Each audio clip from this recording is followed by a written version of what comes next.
My goodness, guys. Fucking happy New Year. Happy 2025. Damn, we're closer to 2030 than we are 2018, which is disgusting to even think about. But my goodness, we are here. We have made it. I feel so weird. We're back. I'm so excited to be back. The first episode of the new year, season 3, guys. Episode 39, or if you guys want to say episode 1 of season 3 of the Sevn on Sevn podcast. I am so excited to be back with you guys. I hope you guys have all been amazing, have been flourishing, have been hitting New Year's resolutions, New Year goals, have big things planned for yourself.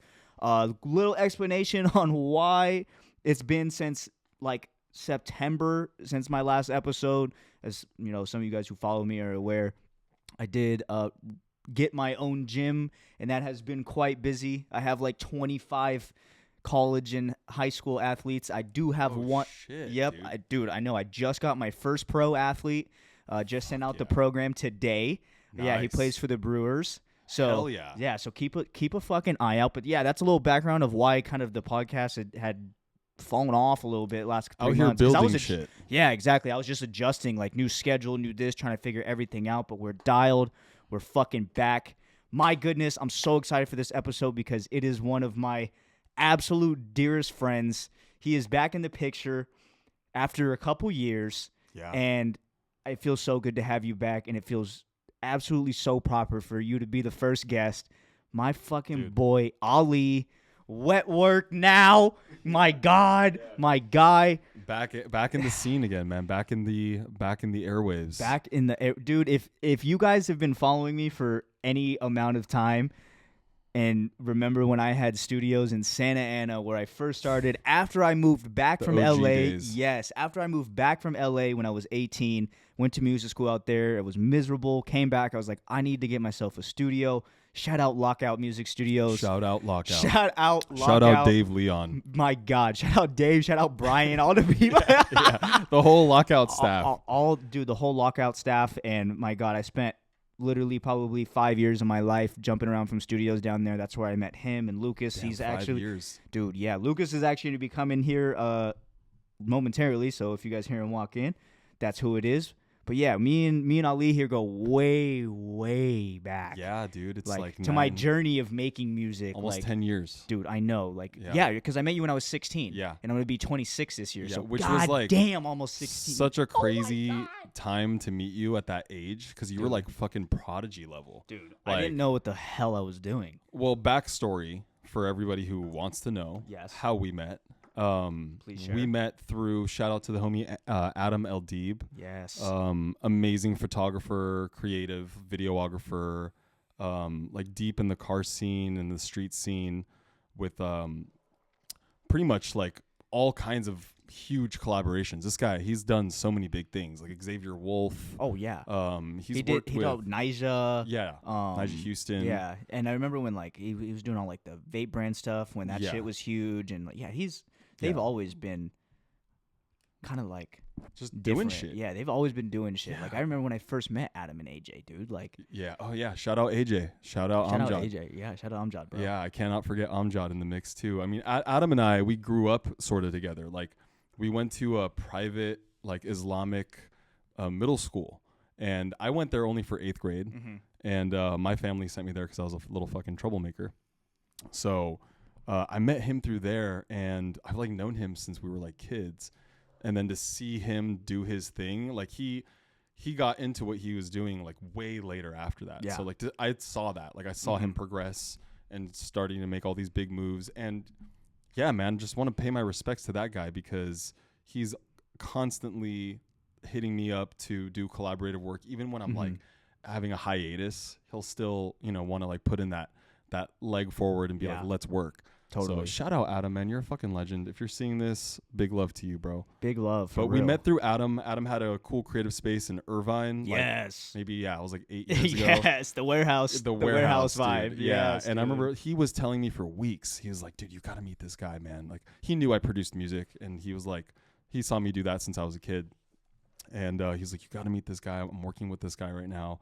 He's, doing stuff with me here in my space. And he invited me over that one night, and the rest was history. You know, we like met that night. You were showing us your tracks. We were like, dude, this guy's a fucking prodigy. Now I can't like even your like age listen to that shit. No, but like, dude, that shit was banging even for its time. But like your age tripped us out. We were just like, dude, he's so young. Like we knew even then years ago that you were going to do something huge with music, and you're doing it now. And it's fucking crazy, bro. It's just time flies by fast, guys. Really enjoy every second because it does. It flies by blink of an eye. Really fucking fast. But with a little backstory and a little context now, kind of give everyone who's listening and watching for fucking first episode of the year. I hope you guys have been waiting and been excited. Fucking honor, man. Yeah, for the podcast to come back. But kind of give a little synopsis, a little breakdown of who you are, what you do, kind of a little bit about yourself. Hell yeah. Well, yeah, I've been wanting to tell my story. Yes. Sort of. Well, this is the platform to do it, brother. So I grew up in SoCal, in Orange County mainly, and when I was like 3 years old, my dad he had like an Arabic hand drum. It's called a table or durbeke, and that was like the first instrument I ever touched. And he would kind of like amateur like play in the house and play to music and just as fun. But when I was like 3, I think I like picked it up, and my parents tell me this. I don't remember this because I was a baby. Yeah. But my parents were like playing Arabic music TV, and they had these channels on that were like music videos of Arabic songs, and I would listen to them all day as a kid, like sitting with my parents and hanging out. And one day I grabbed the drum and started playing along to this like Arabic music, and I was like on beat, and I was like emulating what I was hearing. So I had my parents knew I had this sort of like musical gene. Yeah, I can hear it and I can emulate it, right? Yeah. So my parents put me in music classes as I grew up. They're like, this kid has something, you know, they believed that I had something, which that belief fucking helped me so much. Of course. Like that, oh my God. Without them, you know, believing that I even had some sort of talent, I wouldn't be here. For sure. Oh so, my God. Yeah. You know, your parents play a huge role in that. But yeah, I started doing lessons as a kid. And then when I became, I think like 17, this is like 13 years old. My parents got me a Yamaha keyboard. Yes. I forget the model of it. I think it's like it's like one of the models you buy from Costco. Yeah, okay, got like you. Full on just like the Y3s or whatever they're like called or karaoke some shit. jammer, you know what I mean? It's got like 47 Fisher-Price. sounds. Yeah, dude, exactly, bro. But it's got like real sounding shit because it's Yamaha, you know, and they like actually have some pretty decent sounding stuff. So I was making beats on this fucking Yamaha keyboard, pressing record on there, tracking out instruments, going to the drums, going to the piano, and just that was how I started like making music, producing it.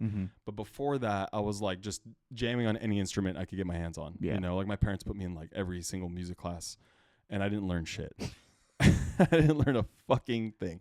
All I learned was that I really like to jam out. Yes. And like I like to be in a space where I can just kind of get my hands on it and touch it and jam it. Yes. So like I'm not like pro, but you know I have the ability to do that.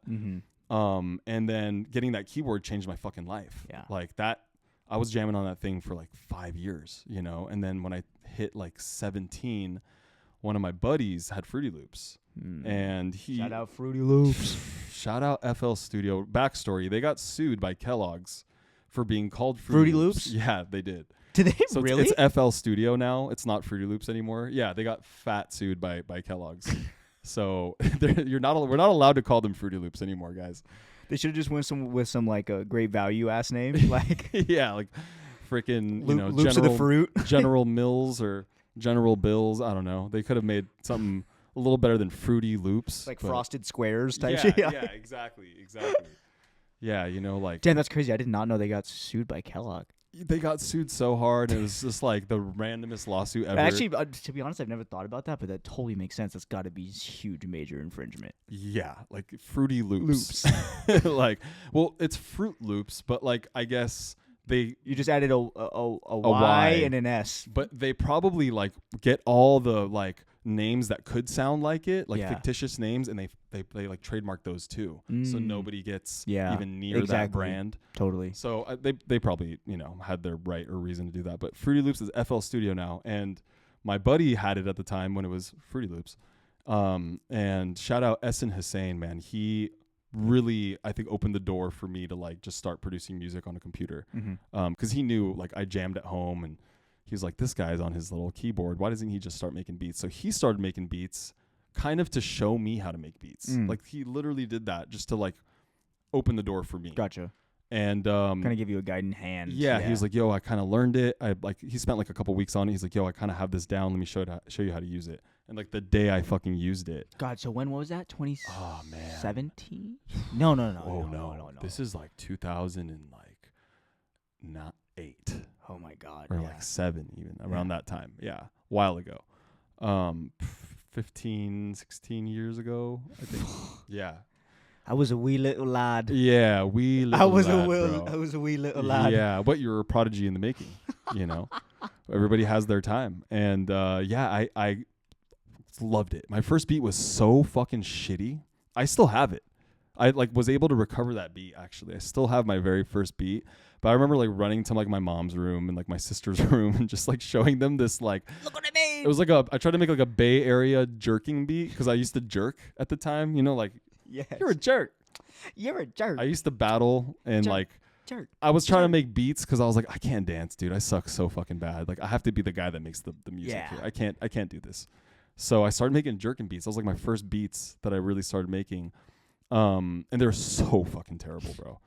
Like if they're not, I think that's bass overlapping on each other, you know. It was like everything was cranked. There was no limiter, so like it was just hitting the thresholds of sound that the computer could handle. Dog, when I first started, I started on fucking GarageBand in my parents' studio room where I used to live, and all I used to do is fucking drag and drop the Apple loops. The Apple loops. But those loops and are stack fire. them together and then literally post on my story. New track. What you guys think? Yo, wait. I have something to say about those Apple loops. Dude. I love those loops so much. Up to this day, I actually had to download all of those Apple loops off of GarageBand and put them on my computer because there's some solid shit in there. There's actually some decent shit. Yeah, super I can't good. lie. Like real sounding shakers, like stuff in there that's just like they had session players record all that shit. So it was like I still use that. I'm not gonna hate on it. I love it. There's probably 1 or 2 bangers from that era that would still translate today, probably. That's a stretch. If you're using Apple loop sounds, probably better than what I was doing, dude. I was like using sine waves to like make my sounds. But honestly, dude, and I didn't know that you kind of started making like jerkin beats, which makes a lot of sense to me now for the type of music that you make. Like hip hop was kind of like the shit that I was writing like raps here and there as like, you know, in high school, and I transitioned from being kind of like a punk rocker. I was in a couple bands in high school. And I transitioned from that to like a hip hop head. I had a phase. I totally had this like, who am I? Like, am I a fucking punk rocker guy? Because I was like obsessed with like Nirvana and in the yond. It doesn't even matter, dude. It was my tried say yard to yard to get say yard, cause in the yard I had that. I was in that even dude that era, bro. That night Emo. I fucking haven't laughed that hard in a long time, bro. Cause in the yard, people don't know this inside joke, but my God, R.I.P. Chester Bennington. Yeah, we're not making fun of him. No. Not at all, but that was a moment. That was a very inside moment, and you guys will learn more about that soon. Yes. But we had this like crazy like I had this crazy like thing that I was saying the other week here, and I kept repeating it, and it turned into this like inside joke, and I just like, I'm not making fun of anyone who's dead. So Chester, you know, just for you guys to know, I love him. I'm a huge fucking fan of Linkin Park. But sometimes you just got to get silly and, you know, sing a song in a weird, funny voice. Yeah, exactly. Yeah, people are so uptight. They're just like so uptight. Yeah, like they're just mad that you're happy. Yeah, or that you're just living life. Yeah, and they're like, why are you disrespecting the dead, dude? Like he's been dead he fucking killed himself, dude. I'm like, I know. Like, I'm aware. clearly, if you have anything else to say about that, that's the one thing I know Yeah. is that he did that. Yeah. So, you know, just you gotta have fun with it sometimes. Thanks. In the end, In the end, it doesn't even matter. Yeah, I had an emo phase for sure, and like in dude, I think that's so funny because you're now my boy Zach. Shout out Zach Martino. Fucking love you, dog. He had the same thing. Like when he Can I vape on here? Of course. Okay, You can do whatever you want. The only thing is just no cigarettes and no weed because we like the studio to smell nice. Yeah. Liquid Nick, baby. Liquid Nick.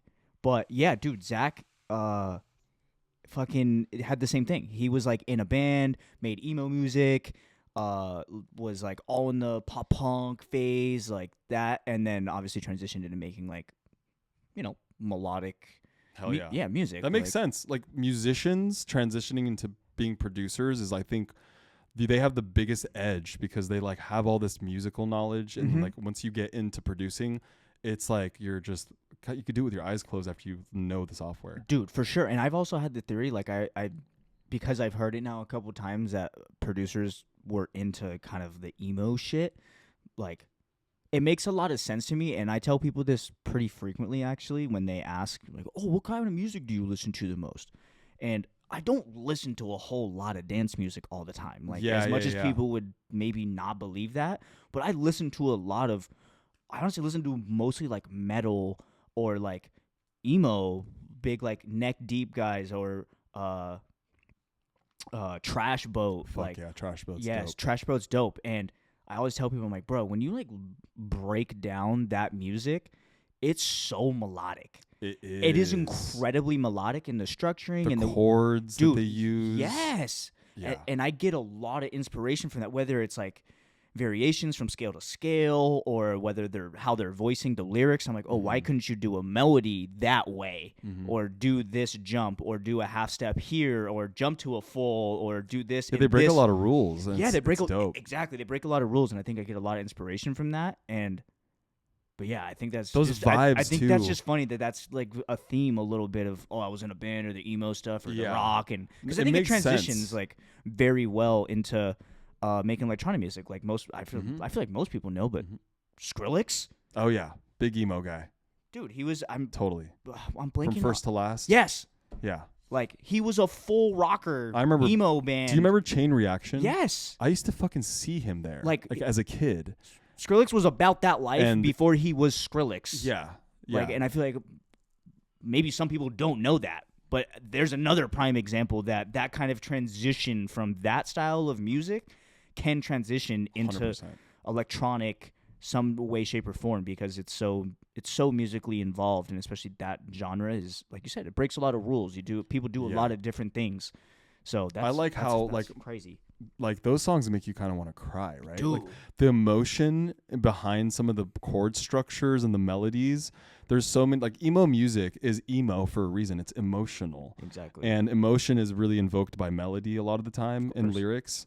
So like, yeah, when you have artists like Skrillex, San Holo, Illenium, Porter Robinson, like everybody who's had an emo phase that got into like electronic music kind of like took electronic music to a whole other fucking for sure landscape, they were able to make it emo, which is dope. And now I think kind of like the hyperpop scene is kind of like emo and electronic. All the Y2K shit's just coming back, and yes, it's so coming back, getting rebirthed into something that's more cutting edge for sure. For sure. Yeah. And I like that. I like the nostalgia like aspect of music because it's so funny. Like today, this is a side note. I was like on the phone with one of my buddies, and he was like humming like a Beethoven, like da da da na na na na na da na na na na na, and I'm like, we were humming it together on the phone, just being idiots.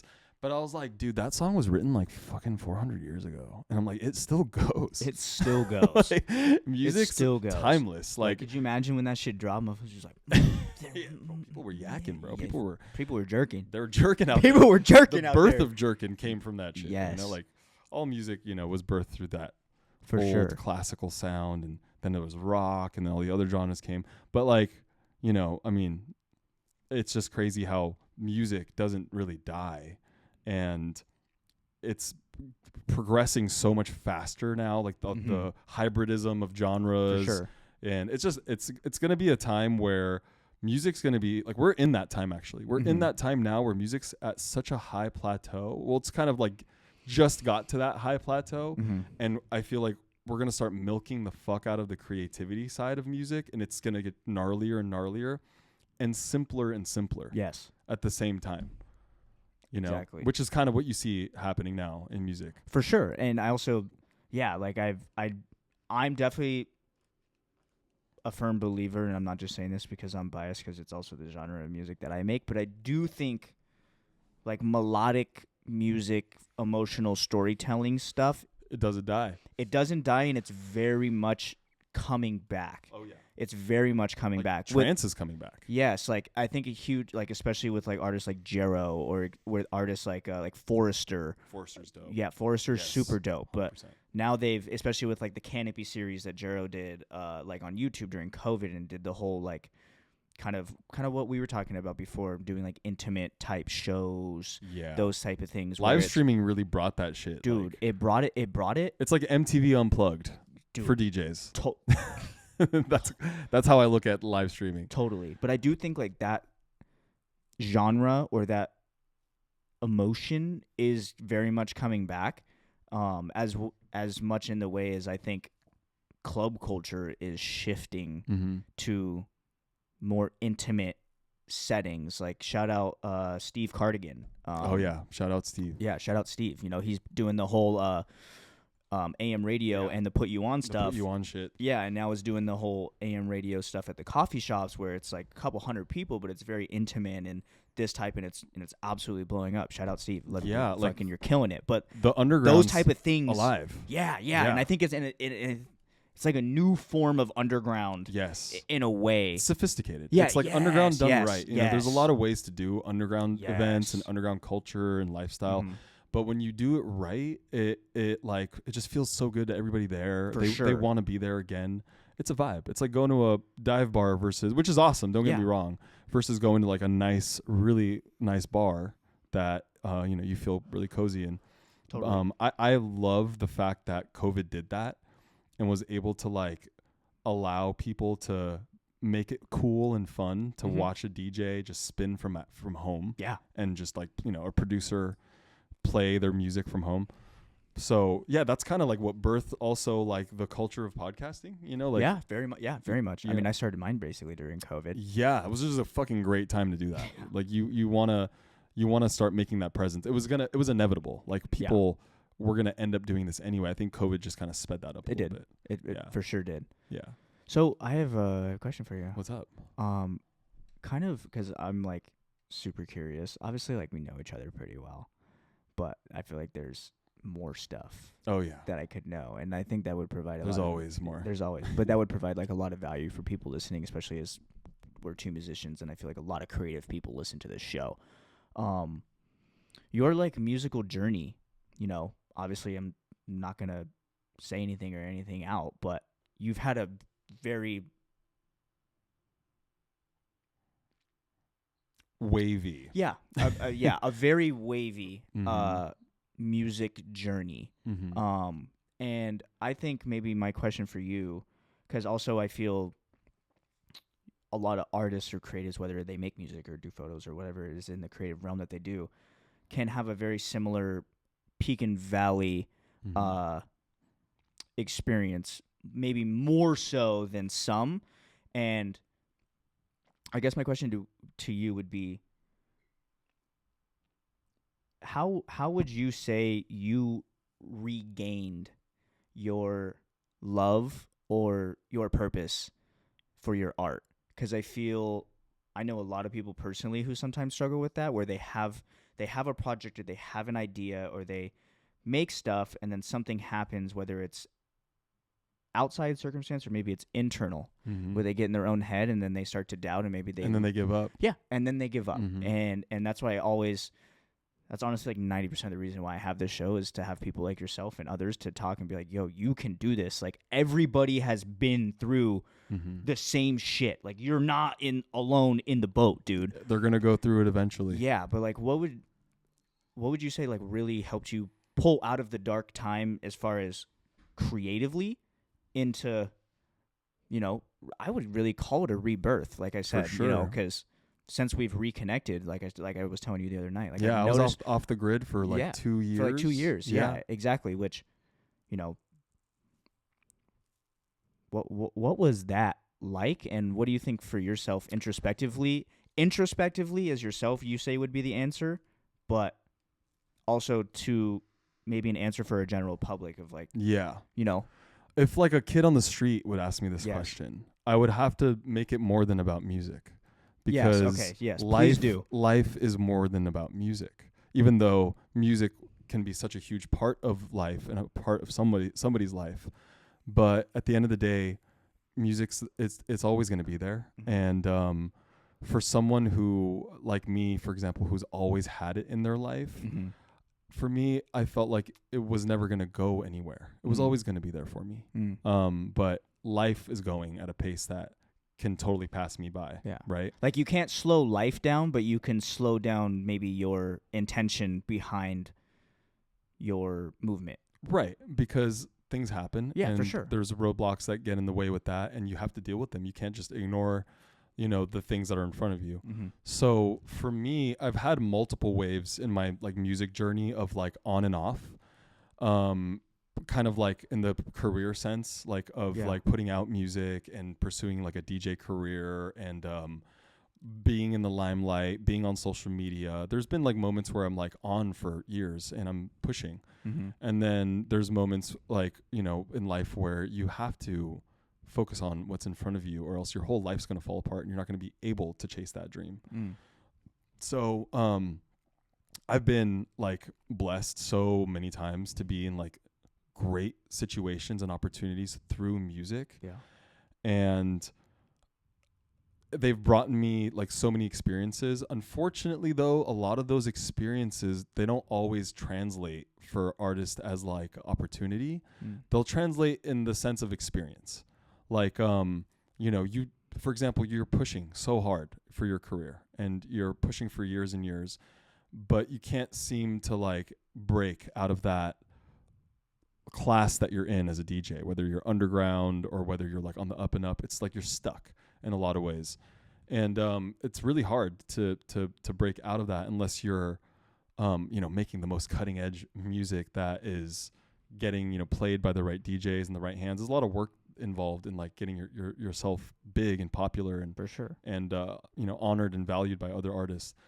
But through the years, I've had experiences where I had to learn that the music industry itself is so much more than music and making music, and we all know that. I mean, it's kind of like a broken record. Yeah, I was gonna say. And Sorry, it's Lukey. Continue. oh no, yeah. Really, for me, like the best advice I would give anyone really is if I was giving advice about me and how I kind of like survived through contemplating whether this is something I want to do or not, is to give yourself grace and time to be able to love it so much that even if you did have to focus on something else in life, that you would never let that go and never give that up. It's always going to be there for you, and you're always going to be there for it. And you can go to it whenever you want to go to it, and then you could take a break from it whenever you want to take a break from it. There is no quitting. Like in my mind, there is no like something that made such a stain on you and your life. And I don't want to call it a stain. It's something like an impact, I want to say, on you and your life isn't going to really go away. So, I pulled through by like believing in myself enough to continue doing it for the right reasons, which is just to make bangers and not to try to get big. Yeah. Because if I think that is the key. If I the whole time was just focusing so hard on that, I would be way more discouraged than the type of discouragement I've already gone through. Mm-hmm. And that would have probably made me want to fucking quit. Yeah. So you have to look at it from the viewpoint of like, I'm just trying to make something so good and artistically like tasteful that no matter what happens here, I'm impressing myself with this, and I'm doing this because it's for me, and it's really like it could be for everybody else too if they want it to be, if they accept it, if they open their arms and say, yes, we love your music. Hang on, Lucas just walked in. Lukey! Shout out the fucking boy. Look at this. My Got boy his hair slicked Lucas, back. aka Kramer. AKA Kramer, AKA the fresh fucking haircut. absolute boy. We hope. Wow, I wish you guys could see this. He came in looking fresh. Looking dapper. You want to pop on camera real quick or what? Sure. Yeah. Just pop in here. Pop in here. This is how you guys know this shit is live as live gets. Yes. There's no editing involved. Yes, Lukey. What's good? What's up, baby? What's good? How are you? How you doing? We got rated. The chat got rated. We got rated, chat. We got rated. But no, dude, I totally feel It's the what only you're way to saying. mentally survive this industry, because this industry is. It will fucking tear you down I've learned that so quick. it's not even just the industry and how it's built. It's really the communities and the environments. They're not like, they're great communities. There's a lot of great people, but they're in these not all environments. beneficial for you. And they're not filled with all great people. For sure. You know, there's a lot of people that are, in my opinion, like mentally unstable. And it's so common in life. It's not just the music industry. It's everywhere you go. Yeah. So you don't want to separate that from the music industry because it exists. Totally. And that can throw you off balance. That can derail your goals. That could sabotage you. That could essentially, mess your career up in a way where you never, expected that to happen. Yeah. By dealing with people who really don't serve any musical, artistical interest in you. You could get caught up with making too many friends. Yeah. You could get caught up with partying too hard. I mean, like, it's just too fun to be in that kind of scene anyway. So it could be hard to balance between being like an artist in that scene and being like a party goer in that scene. Yeah. And like I said, I have a lot of love for this scene because there's so much support in that scene as well. When it's also like giving people like me and yourself so much, like the scene has granted us things, right? And recognition, and exactly. a lot of it isn't even like necessarily like accomplishments and like career paths and like opportunities.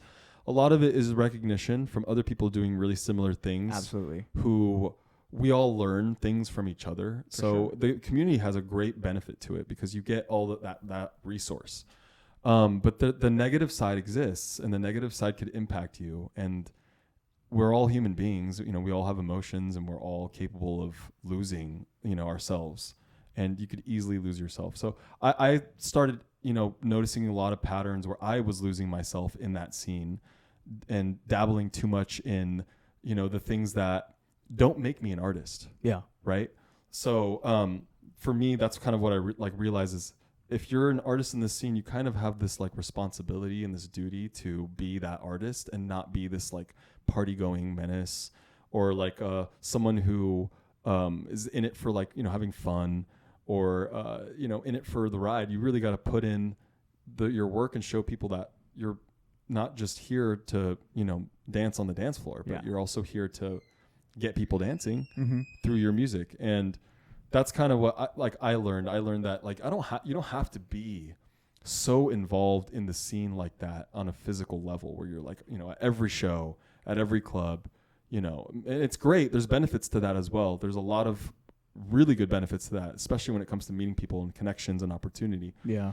But in my opinion, the artists that I respect the most, who have the longevity, who pull through those hard times, are the ones that are just like at home making the music, putting it out on the internet and connecting on the internet, and focusing on that and making the music like their journey and not like the shows, how many shows they get or how many bookings they get or how big their tour is, and that, will happen inevitably, kind of like organically.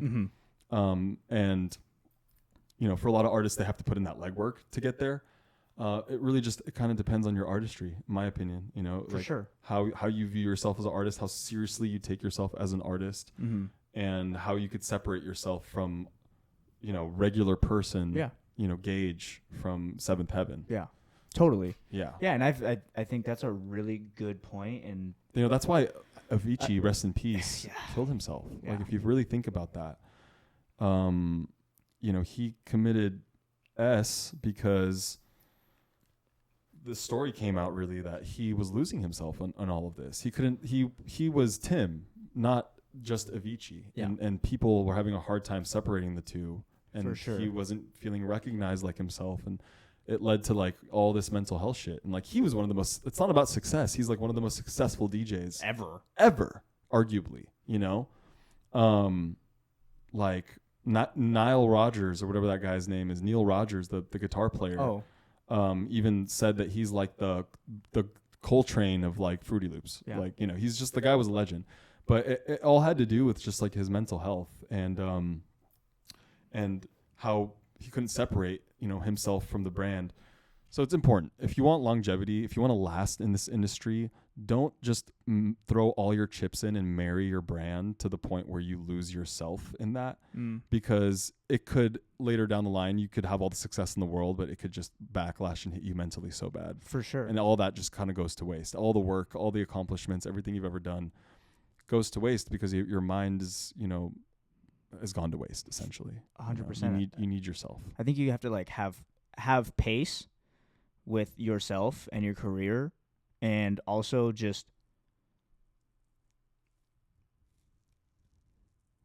like, I think for me, and this was more recent maybe realization, is I think for a lot of people, again, just creatively, or could be shit, you're an entrepreneur and you own a business, like what kind of artist or what kind of businessman or what type of person are you, and how does that you as yourself, it's your professionalism, but who are you personally?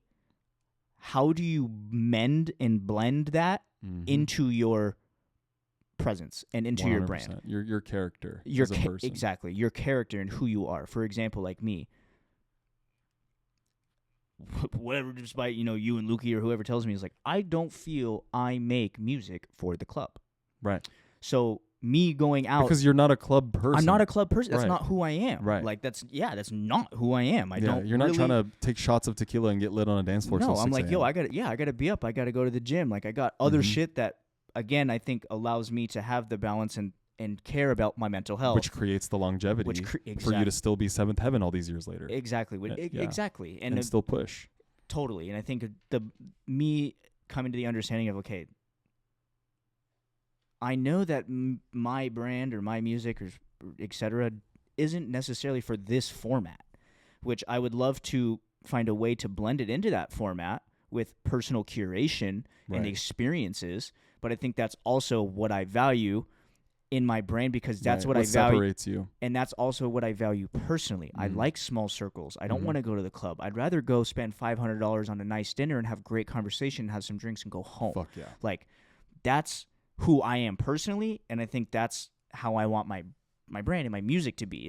It's music for life. Right. It's music for a moment. And it's not wrong to do the others, like to have a party life or whatever. It's not, because there is it's a balance. Just a balance. Exactly. It's a balance. You can have one of those nights, but for a lot of people, it's like every weekend, and a lot of them think that their career relies on doing that, and relies on, you know, being at all these parties and kind of like not having anything else really in your life except for just music, which, I mean, in a lot of senses, it could, in a lot of ways, it could help you as well, where you're like, I have nothing else but music. So you're like hyper focusing on it. But like I said, you lose so much in the process. You lose relationships. You lose a bit of yourself, and like your kind of self-identity is just this music person. Totally. You can't be anything else outside of that. And therefore it limits you from so much of what life has to offer. Yeah. There's like, music is part of life, but it can't be just, in my opinion, the only thing that you focus on in your life. Unless, you know, for example, like there's people who really, they just suck at everything. Like they just can't, like they can't do it. And they can't get into other hobbies, and they can't get into other, you know, even relationships. It's hard for them. So sometimes those introverted people, they do best in the environment of just maybe one thing that they do really good. But I feel bad because I feel like in a lot of ways they're missing out on so much of life. And if it was up to me, I would like try to give them or help them see that there's other experiences that can help them evolve and grow into, like, you know, more than who they just are in the moment. Not saying there's something wrong with those people or that type of person, But life's all about growing, man. It's all about change and evolving. Being the same fucking person helps nobody, in my opinion. Unless, you're the same good person. But a lot of the stuff that, like, we grow and we shed our skin. So as human beings, like, change is inevitable and change is good. And, you want to be open to that. So, and not just change, but like, experiences, knowledge. Like deadmau5 isn't just a producer. deadmau5, he in my opinion is a genius, because the guy does anything he wants to do. He wants to learn how to make 3D models. Boom, he'll just get into that and learn a software. He wants to learn how to do architecture essentially and setting up his own stage design. It's awesome. It's all about music. Maybe at the end of the day, he ties it in, but it's more than just music. For sure. It's more than just music. Yeah, and I think that's also like why. And like honestly, maybe now I'm just realizing this, but maybe for some people, the going out and that life is what feeds into the music for them. For sure. Maybe it's visualization, and I think like that's inspirational. Yeah, inspiration, visualization. But I think also that's a great reason to go to a club to see music. In my opinion, that's awesome. It's like you're not there. That's professional. If you're a producer, that's a very professional mindset. Yeah. Like I'm here to study the music. I'm here to be here because I want to hear the music live. There's a lot of applications to that. Like I'm here to hear what these songs sound like on this live setting on these big mono club speakers. That's kind of the reasons why I would go clubbing a lot of the times. Like I'm here to hear this shit live for sure, because I want to emulate this shit, or like I'm studying maybe something, or there's an artist that I really admire that I'm trying to learn something from. It's not just about enjoying the music, which is the biggest part really, is to just be there to enjoy it. But for music guys, it's also about, it's not just about partying. It's really about studying the music. For sure, yeah, totally. And I think it's the extracurricular activities that draws me away, not because I'm participating, but it's unfortunate. I just don't like being around that type of environment. And I think honestly, maybe it stems from childhood. My mother, seeing my mother do illicit activities when I was a child and being around, and just makes you uncomfortable. Yeah, it does. Yeah. It makes me uncomfortable. And I think that's something that I've like tried to work on, but my social battery is so low in an environment where I'm like, I'm going to put myself in the situation because I do want to be here. And I do know that, it could be of benefit, whether it's seeing old friends or seeing people who have a media company or a fucking show business or a show company where they throw shows or a launch. Like this. Yeah, or a launch. It's like I want to be there to support you, and I do want to show support, genuine support, because anyone would ask the same in return, especially if you've built a friendship. But it's like the extracurricular stuff. Everything that comes with it. Yeah, everything that comes with it. I'm like, yeah, like dude, it like makes my fucking it does. It like makes my skin crawl. I imagine women feel and not that. Because of other people. Like I don't care what you do. Yeah, like do what the fuck you want to do in your free time or where you're at or like whatever activities you want to do. But it's hard for me to be around that. Yeah. Not because it's like even temptation, just because I don't. It's like an uncomfortable feeling. And I think it could be, and I'm sure maybe other people feel this or could relate to this, and I don't know whether it's maybe necessarily a positive or a negative, but I really like to try my hardest to control my environment and control, not necessarily when I like to stay in the same place, but I just like to control the filtration of what's in and what's out. And I feel the more I can dictate that and align that to the type of person I want to be, the type of friend I want to be, the type of environments and rooms that I want to be around, that I want other people to be around, the type of musician I want to be. Attracted at that point. Yes, and then I think the more I subconsciously try to do that, and not only thinking but acting and living in that way, allows me things you do and things you don't do. Exactly. That's part of action as well. Yes, allows me to be more authentically myself as Gage, but then also allows me to be more authentic as Seventh Heaven. So exactly, it's a great balance, and that's how you coexist your brand and your musical journey with who you are, which is Gage. you're doing a great job of doing that, actually. And I think if anyone listening, like, that's a great mindset to have in order to sort of just not get caught up in the fucking sauce, you know? Yeah, because you don't get lost in the sauce. There's a lot of noise. There's a lot, dude. There's a lot of noise. And temptation. You talking about temptation, yeah. you know, like temptation is huge, it's dude. the biggest problem, I think, in music communities and music scenes is like the lawlessness and the lack of human decency sometimes when it comes to like partying and not thinking about other people and like objective motives. Like some people, like they're, you know, there's a lot of narcissistic people that exist who want attention, so they'll stir up dramas, you know, spread lies and rumors, and the motives and stuff, it's just like weird, ugly, personal gain, personal type motives, for sure. And then you have people even in a professional sense doing that to protect their image and brand. You know, they'd rather close their eyes to something that's true and, you know, kind of walk with some lies in order to help with their career.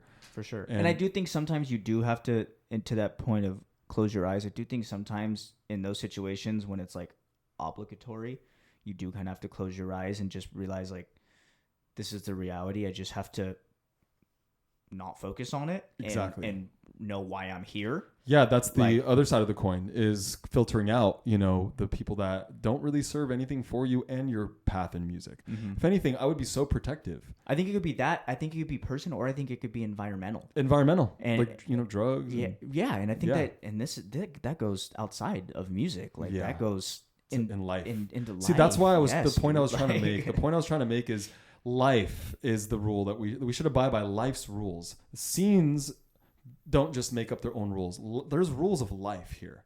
You know, you don't just walk into a building and then some of those life rules are gone out the window. Like those rules still apply. So a lot of people get caught up in the mix and they think that those rules don't apply anymore, and then they start living in this fantasy land. And that's the kind of thing that I want to avoid, because that could fuck up more than just your career in music. That could fuck up the actual music you're making, mm-hmm. and your mindset and how you're thinking about, you know, approaching writing music. For sure. But, you know, going back to me, like being a Free Loops kid and starting on Free Loops, I noticed that like a lot of the stuff I was doing early on was like, so even now looking back, I was like, I was doing some really forward thinking, like cutting edge stuff back then. And it was because I didn't have other influences to distract me, really. Like the scene will bring that. The scene will bring those kind of external curricular activities that are like, you know, it takes away a little bit of that creativity that you have, in my opinion. Sometimes it could give you inspiration, absolutely. But then there's times where you don't want to listen to other music. Like you said earlier, you know, you don't listen to EDM on your own at home by yourself normally. You're mm-hmm. listening to other shit. It's kind of like, it's just a healthy balance of tuning out and locking in and having that focus, that laser focus and that tunnel vision. And having intent. For sure. Knowing that like I'm in this for this. I'm not in this because I want to do X, Y, and Z, or I want to meet girls, or I want to party, or like, you know, or even like stack all these connections and not use them. Just try to be this person that everybody knows. Yeah. It could be useless. Your intention should be like, if I love my music and I'm making my music, then I'm going to continue doing that and take it seriously.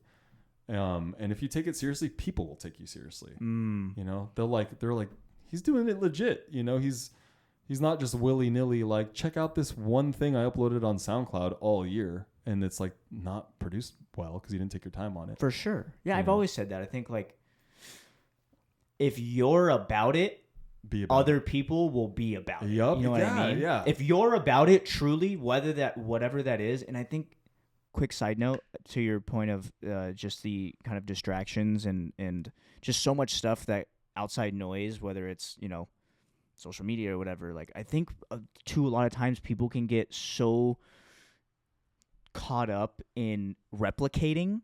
Mm-hmm. And not focusing enough on creating. Right. See, that's the point I was trying to make about going out and look to the club to get inspiration. You can totally do that, and it'll give you inspiration to come home and sort of replicate something that you're hearing. But I think a lot of the inspiration, the original shit, comes from just you, inside of you. Like you're there, you're doing it, and you like it, and you even tell yourself, I don't hear other shit sounding like this. And that's where the magic happens, dude. Yeah. And I think, what do you think for you is the biggest factor when it comes to when that happens, I haven't heard anything like this, I love this, to sticking with that and writing with that. Damn, see, it's so hard to, it's all about dedication and commitment. That has nothing to do with talent. It has nothing to do with your ability of what you can produce or whatever. Sticking to something that you feel like is cutting edge, it's your sound, it's something that you're pioneering in your own way, is all about dedication. It's just all about discipline, man. If like you go to the gym, you'd understand this type of shit, which Gage, he's a trainer, so he understands. He's a coach. Again, that's why I've told you guys pretty much on every episode why I believe so heavily fitness and personal health goes hand in hand with creativity. In your mental health, it too. Goes hand in hand together. Yeah, 100%. They are one of the same. 100%. And it's hard to see that when you're not in the gym or you're not putting in the work. But when you put in that work, like the moment you walk out of the gym, you feel like you're someone who just put in the work. It gives you a confidence on top of, gives you confidence on top of the clarity and every other benefit. It gives you more confidence about yourself, and then more confidence subliminally when it comes down to making an idea, or whether it's a song or the confidence. Yes, gives to stick you with the it. Dedication. Yes, because you're so because you've already dedicated and stuck with yourself. Yes, personally, so it gives you more of an urge to stick with what you're hearing or what you're seeing, to be like, nah, I feel good about this, dude. Yeah, and that's 100% factual. And I've said this too, sometimes kind of to the point of like this question that we're talking about is, I feel like sometimes when it comes with music, sometimes if you make a song that you really fucking love, and you're like, oh my god, this sounds so great, but you come back to it the next day.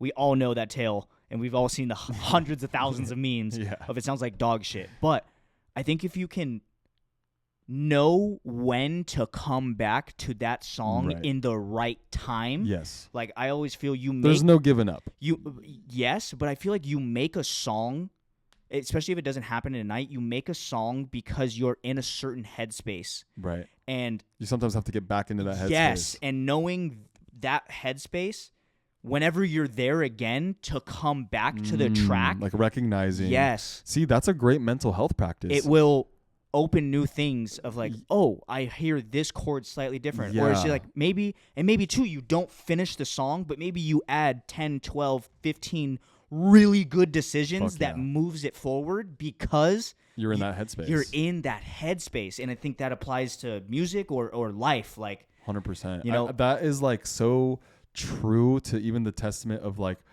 life. We're talking about life. Like music can be such a healing experience for people. Making music can be such a healing, therapeutic experience that you have to feel your own feelings to know what vibe you're in to write or continue writing something that you were maybe feeling before. So it's like an exercise of helping you also feel your feelings, which is not lame. A lot of people, there's like this, like, you know, online consensus that, like, you know, feeling your feelings is like, you know, just kind of corny. But it's not corny. Like, you want to know how you feel, or else you're not going to know how you're going to act. Because if you don't know how you feel, you ain't going to know how you're going to act. You're going to act out of line, you know, out of lane. And then you crash out. And you crash the fuck out, dude. So it's just like, you know, life is more than just making music. If you want to make great music, you got to be great at doing life, because it'll help you with your music. Just like how Gage is explaining here about, you know, like knowing what mood and vibe he's in order to continue on with something. It's a great executive decision to make when continuing on with something. And you would only learn that by having, you know, the mental health that you currently have now, which is good. And it's because you're doing healthy things. So for sure. You just got to balance it. Dude, it's all about do healthy things. Do Can't healthy just make things. music and be a menace. Facts. Just be a menace. And honestly, this goes to like everybody, and shout out Lucas, who you just saw. He's the one in a session that just told me this, and it's definitely, I look at a lot of things this way now. Is he said sometimes you're better in a sprint than you are in a marathon. 100%. And I look at music a lot, for real. Shout out you in that session the other night when you said that. Profound. And I think maybe a lot of you guys, whether it's when you sit down to make a track or Maybe it's just personal commitments. Think about it as a 100-meter sprint and not a 5-mile run. Yeah. Like, you could give 100% and expend as much effort in a 100-meter sprint, probably more than you if could. If it's a 100-meter sprint, sometimes. Than you could running 5 miles. And then that, I think, adds to the, hey, maybe I did 10, 12, 15 really productive things on this track. Let me step away. Or, hey, I did. That stepping away is great because during sprints, sometimes you got to stop and take a break. That's life, right? Like, you can't just go 100 miles per hour and then expect that you're going to get all this shit done. Life is going to pass you by, and you're going to have to deal with all this stuff that you've ignored because all you focused on is this one thing.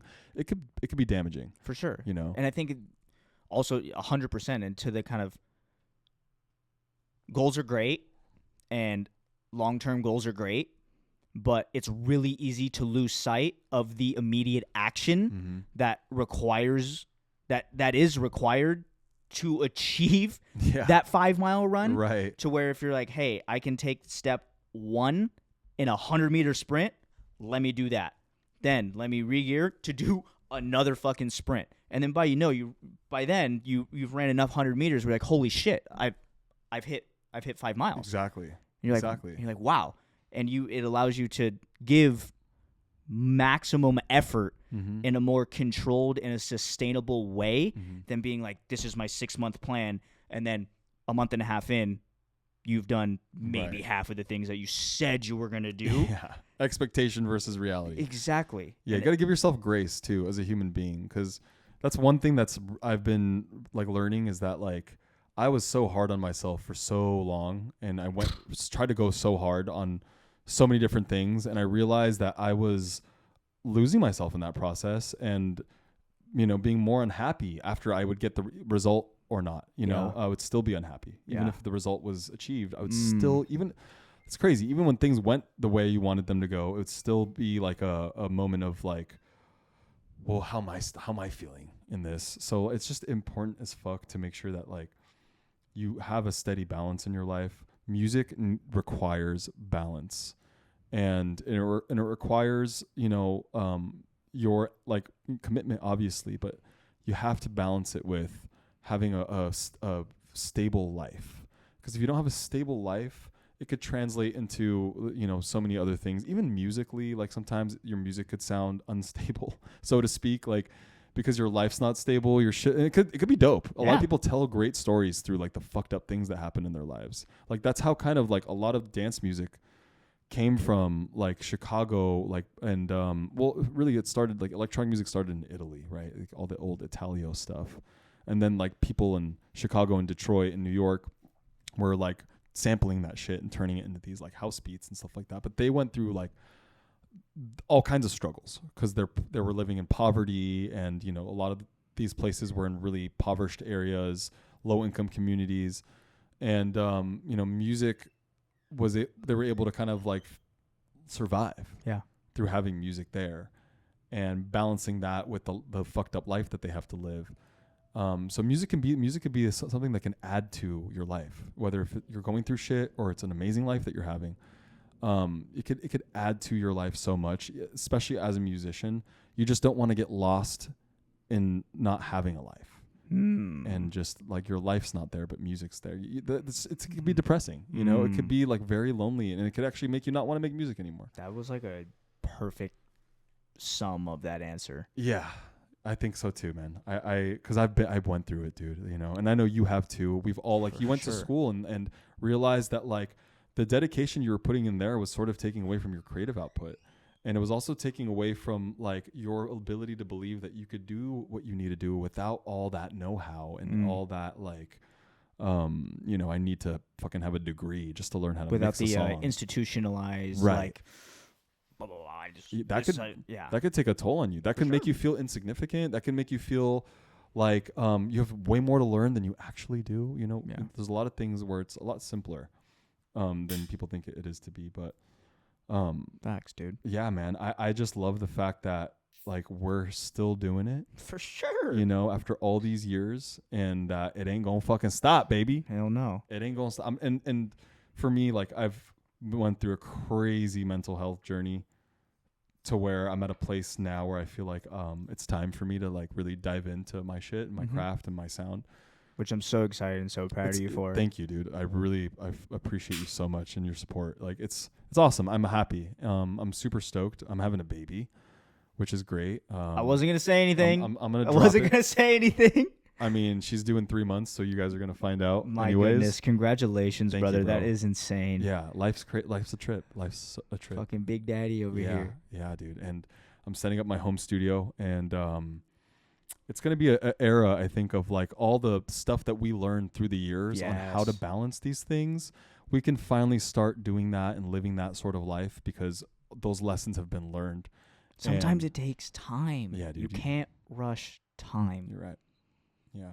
And experiences. Like, you can't sit here and be like, oh, I wish that never happened. Sometimes things need to happen in order for other things to happen. Honestly, I truly do. And maybe you've never thought about it this way, but I truly do believe with all my heart everything that I've ever been through, or anybody that's listening that's been through some fucked up shit, never, ever, ever wish that it never happened.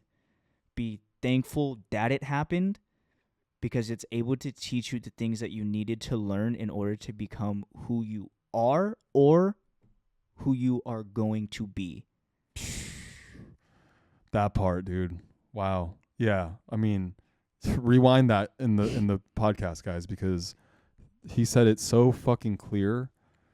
And just please rewind that and listen to that like 3 or 4 times and let it sink in because you'll be okay and you'll make it through this shit in this industry. If you're having a tough time, or even if you're having a tough time even deciding like the very first step for you to take, at the end of the day, you want to be able to like have a pure open slate going into it and emulate that from people that you trust and people that you know that are doing it and doing the things that you want to do. There are a lot of people out there that are really great examples and role models, and a lot of people kind of like forget that that you have that right in front of you. Yeah. You can learn that from people.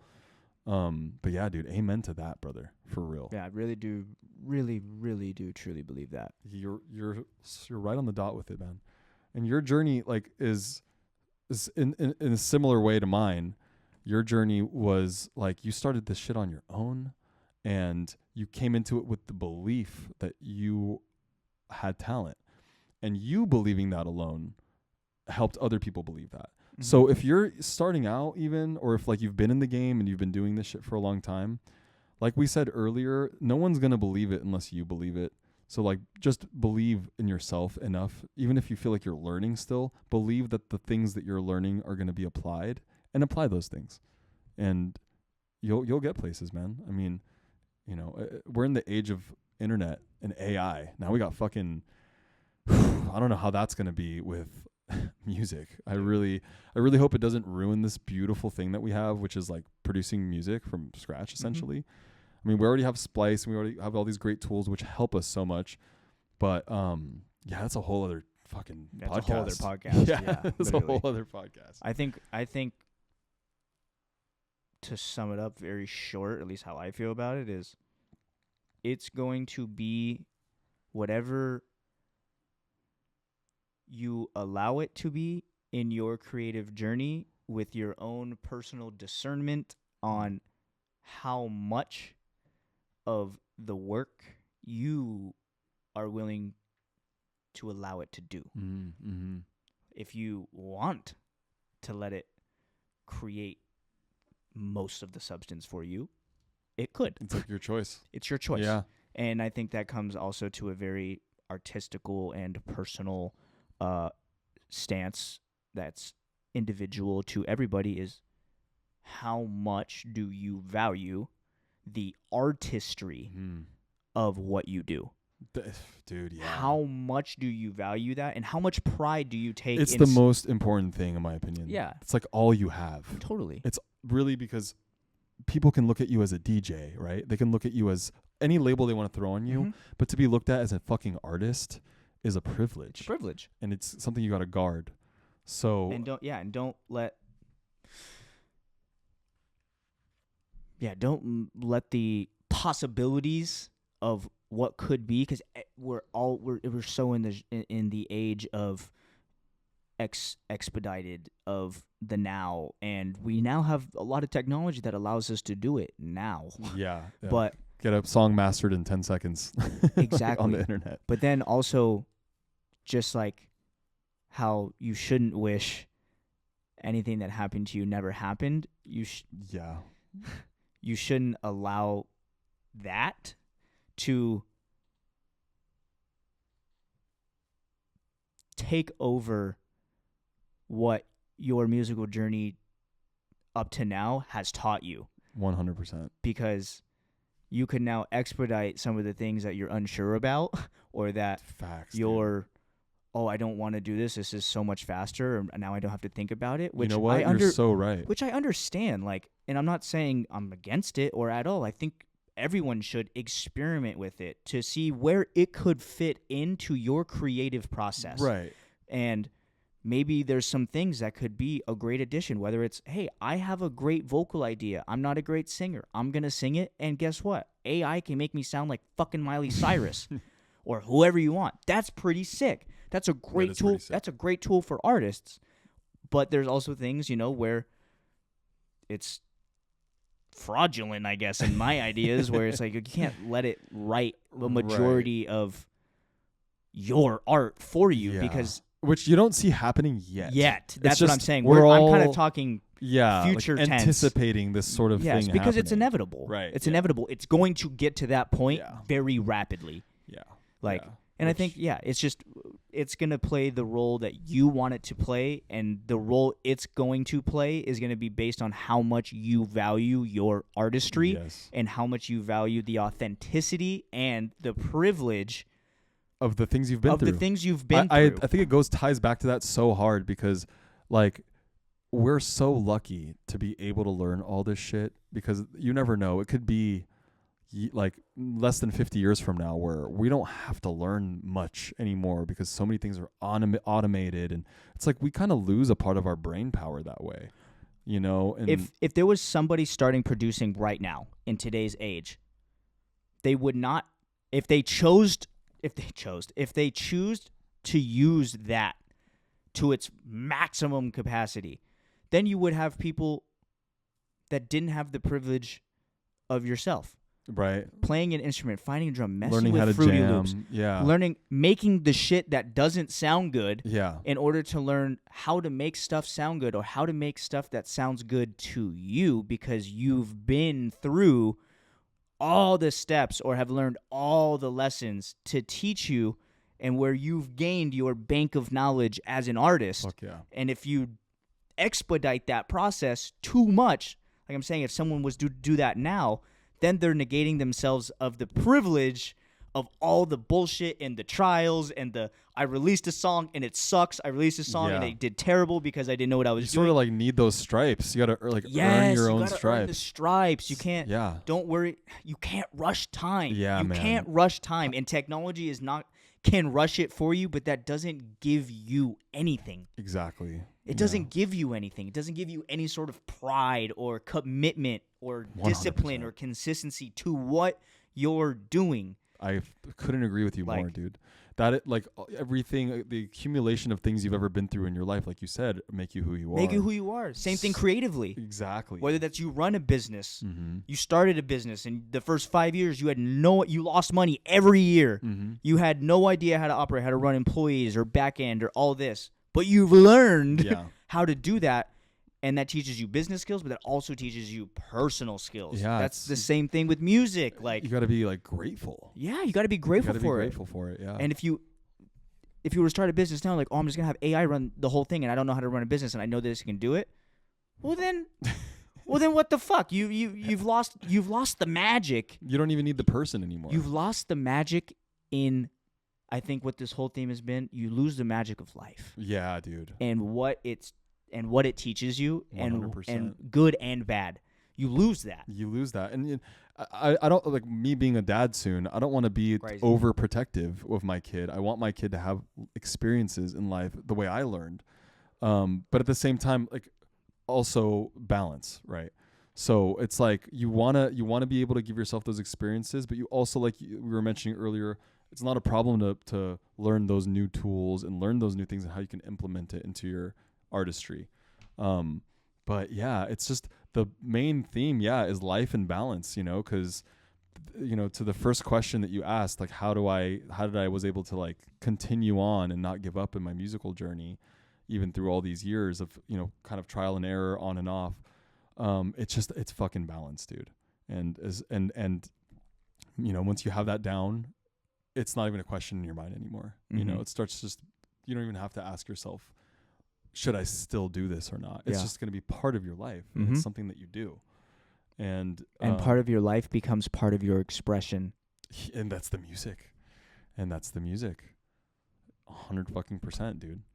And that's the music, that's the relationships, that's the compassion, that's the integrity, to that's the discipline, that's to everything. Yeah. Inside and outside of any sort of creative venture. Yeah. Like it's such a trip how all these things can like be translated to like more than just one thing that we're talking about. Like it's more than just music. It's like all these like different things about life. It all makes sense and translates to, the overall bigger picture is if you want to make good music and you want to pursue a career with music and you want to like at least learn how to make good music, you got to make sure that you're taking it easy on yourself and you're learning things and you're giving yourself grace and time, because it's a hard thing to do, man. Making music's not easy. Like people think it's just for us because we have all this experience, right? And we have all these, life taught lessons. It becomes easier. It gets easier through time. And you want to get to that finish line, but you got to go through the hurdles. You got to go through the fucking mud. And then, you'll come out hopefully crawling out of the mud clean. And at the end of the day, people think like I hope that people don't end up thinking that automated systems and AI can like get them to where they need to get. Because there's a lot of fucking people out there who just want to be a DJ and they don't give a fuck about learning anything. And they'll put thousands of dollars and pursue that dream. But it's like they never learned how to make music. They never opened up Ableton once. There's like, no willpower to go there. Mm-hmm. And I'm just speaking directly to those people. If you're that interested in wanting to be a music producer or a DJ, pick one, because they're different. DJ and music producer are not the same thing. They complement each other really well, but like they're very different. They're very fucking different. If you started off as a DJ, awesome. You have this like musical knowledge now, a little bit about DJing and beat timing. You could start producing, but they're two separate things, very two separate things. 100%. So yeah, it's just like being clear-minded enough to like realize that like what things are, so you don't get caught up in the sauce, man. It's so easy to get lost in the sauce. There's no automated system that's going to make your music better, and there's no automated system that's going to make your life better. Right. They both require... And they sell that shit to you all the time, right? They're always like trying to sell you some automated system that makes your life better, but that's not how this shit works. It's not how it works. Shit's not on fucking gas. The pedal's not on the gas all the time. Life doesn't work like that. You stop and enjoy the scenery. Mm-hmm. You stop and smell the roses. Smell the roses. Jake says. Shout out Jake Shore. When I had him on the podcast. Shout out Jake Shore. Make Chicago juke again. Hey, Jake? You gotta hook me up with one of those hats, bro. Oh, dude, yeah, Jake. I can't. Yeah, you guys would fucking love each other. Dude, yeah, I would love to. Jake, I'll have to send you some of his fucking tracks, dude. This fucker makes the most insane juke music you've ever heard. I will put a 16 fucking player parlay on I got some dubs for you, bro. Dude, big time. Definitely link us up, man. That guy's cool. I like what he's doing. I love him. He's got a good energy to him. Yeah, he's awesome. I love him. You guys want pizza? Sure. Yeah. Cool. Yeah, I'll throw Lauren's in on like, that. you guys want anything?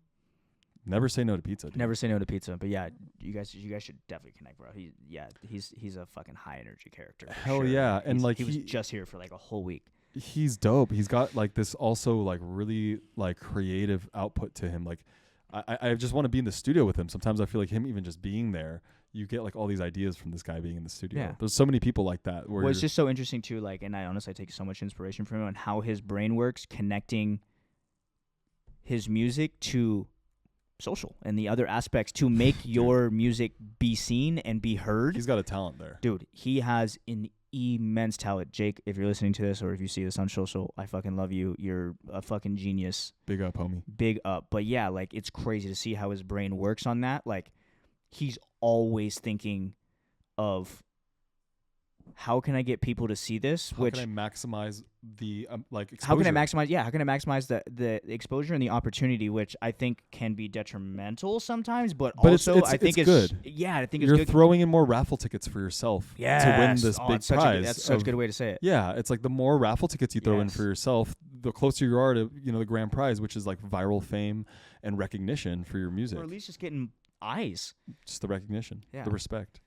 Like I said, or like I forgot I was talking about this, but the goal as an artist is to get your shit in front of eyes, and it could be 50,000 eyes. Yeah, it's not ears anymore, guys. It's eyes and ears. It's now. eyes and ears, but the goal of an artist, at least how I look at it, is to get your stuff in front of eyes. But also the goal of an artist is, depending on what you do, what you make, who you are, what your brand is to get yourself in front of the right eyes.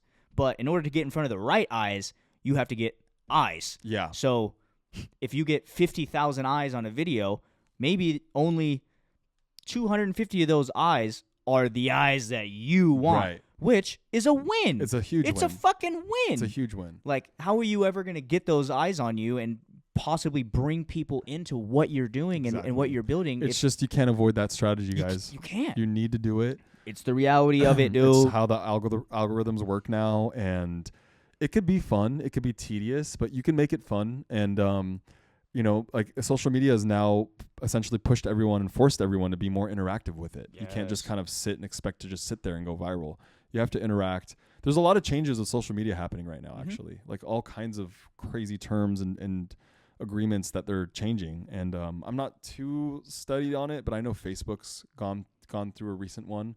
They're going to stop shadow banning, and they're going to, I guess, like stop fact checking as well. Yeah, stop fact checking. Which kind of was a disaster. I mean, both of those things weren't doing everything they needed to be doing. I'm sure it helped in a lot of other ways too, but social media is fucking changing. So you got to change with social media in order to like get the exposure. Yeah. Because it's making music is one thing. Like having a balance. Okay, it's like a pyramid. Having a balanced life is one thing. And then like dedicating in time and making music and like falling into that is another thing. Chasing a career path for it is a whole other thing. And then working on your own to get the exposure. These like all separate tiers of what it really takes to quote unquote make it. But again, that's not always the end goal. And because it's so difficult, like I outlined, there's all these things to it. It's very overwhelming. And I think looking at it like that stack of things that you have to sort of do isn't healthy either.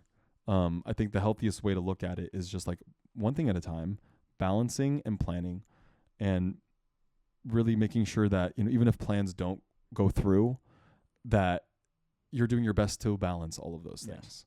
And that's the best you can ask for, man. The rest is luck. Facts. For real. Like throwing in as many raffle tickets as you can for yourself is luck. Getting as many eyes on you, it's all luck. So increasing your chances of luck is going to help immensely. Like you don't want to just strategic. You don't want to just fucking sit there and expect for people to click your video. You want to boost your shit up too and make a lot of noise. Facts. I run a label called Elastic Rhythms. It's like a bass label, juke, footwork, jungle kind of bass label. And we got some stuff placed on Adult Swim a few years back, which was all through me just pushing the fuck out of the exposure as much as possible. I was on multiple websites, on Submit Hub, and all these different websites and blogging websites, and I was messaging them, sending them our music, every single release we had, until finally one day someone decided, we love this, we're going to share this with the right people. Yeah. And then that turned into like a placement on Adult Swim. So it's just exposure. If I hadn't done that, if I hadn't been pushing to try to expose any of that music, that would have never happened. Exactly. So you got to push. Yeah, put in the raffle tickets. You got to put in the raffle tickets, dude. Have to. Yeah.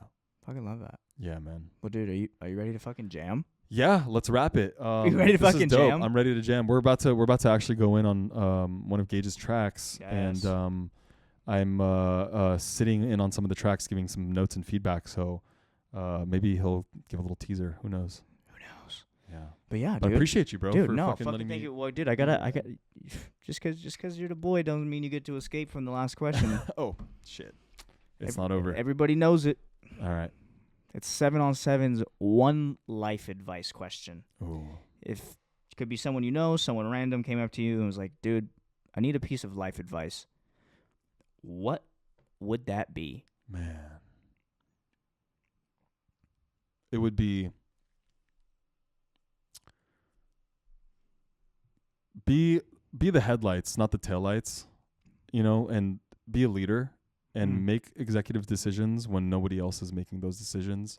Don't be scared to make those decisions. Like if something needs to get done and everyone's just sitting there, don't rely on anybody. Like make the decision, get up and do the thing you have to do, and don't sit on it so you can regret it later. Oh, I love that. That's what I would say. I would say just try to lead. And that doesn't mean leading people. That means just leading yourself also. Like getting up and being like, I'm doing this for leading me. your life. Right, yeah. And instead of waiting on advice or waiting on someone's opinion or someone else to help you, guide you there or coach you there, I think you have it in you to tell yourself what to do. You just got to fucking do it and believe that it's going to be okay, even when it's not going to be okay. It's my best advice. I love that so much. Yeah. I love that very much. You know, that was a great sum of yeah. kind of everything we've been talking You about. can't get anything done in life if you're just going to sit there and ask questions on Google all day. Yeah. You got to like... Or how to make this, or right. how to go viral, how to submit my... Just do it. Just try something. You got to just try it. Yeah. Even if it's small and cheesy. Like you got to sprint that 100 meters. You have to, dude. You can't, you're not going to teleport. So fucking Luke is giving me the point like, yep. Oh, Lucas is in for a gnarly fucking workout. Yeah. He's signed up with Gage's gym. So, oh man, Lucas, I'm praying for you, bro. Fucking love it. Well, dude, fucking this was incredible. Amazing. I love that we're going to go sit right down and fucking jam. Go straight to jamming. Eat some food, relax, chill, have some vibes. But, dude, thank you so much for being the first guest. I'm absolutely honored that you were Happy New Year. Happy New Year to everybody. Show is back. I'm so excited to get this year fucking rolling, dude. I'm excited. I'm super excited for you. I love the rebrand too on the podcast. It's looking dope, and I'm going through the same rebrand myself. So you get it. Yeah, I get it. We're in the same boat. And that's gotta try shit. Hell yeah, gotta try shit. Well, guys, fucking thank you guys so much for tuning in, Mad love. For listening. This is gonna do it for episode 39. We're gonna be back again this. I'll be back on episode 69 soon. Yes. Guys. Exactly. Don't worry. We'll be back probably this month. Again, I have a couple guests that are waiting to come on. So this was amazing, dude. Ali, my boy, thank you so much. Love you, brother. I fucking love you. Thank you guys for listening, for watching. As always, if you enjoyed the show, please share it. That is how we grow. I love you guys. We'll see you guys soon. Peace.